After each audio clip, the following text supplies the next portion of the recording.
শ্রমিক শ্রেণীর রাজনৈতিক চিন্তা, মতাদর্শের তাত্ত্বিক বিশ্লেষক ও প্রবক্তা, মহান দার্শনিক ও সমাজবিজ্ঞানী কার্ল মার্কসের ২০৬তম জন্মবার্ষিকী আজ।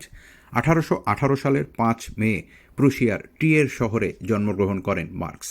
ট্রিয়ের শহরে স্কুলের গণ্ডি পেরিয়ে প্রথমে বন বিশ্ববিদ্যালয় এবং পরে বার্লিন বিশ্ববিদ্যালয়ে আইন, ইতিহাস ও দর্শন বিষয়ে পড়াশোনা করেন।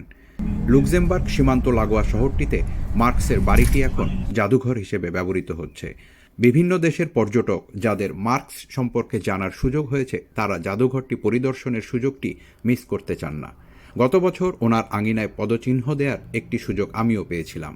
জার্মানির ট্রিয়ের শহরটি লুক্সেমবার্গের সীমান্ত লাগোয়া, তাই বনে ফেরার পথে মার্কসের সংগ্রহশালায় এক পাক দেওয়ার সুযোগটি মিস করিনি।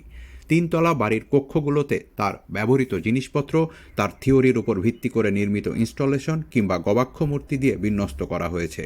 বাড়ির পেছনের সবুজ লনে মার্কসের বিভিন্ন ভাস্কর্য তৈরি করে রাখা হয়েছে।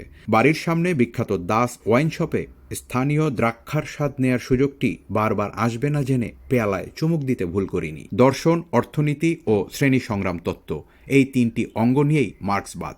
আর দ্বন্দ্বমূলক বস্তুবাদ হল মার্ক্সীয় দর্শন। দার্শনিকেরা জগৎটাকে বিভিন্নভাবে শুধু ব্যাখ্যাই করে গেলেন, মূল কাজ হচ্ছে বদলে ফেলা। মার্কসের উক্তিটির যথার্থতা আজও অধরা।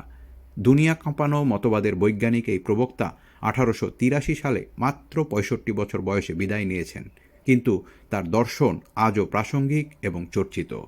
শুভ জন্মদিন কার্ল মার্কস। হাঙ্গেরির বুদাপেস্ট থেকে রাজীব নন্দন।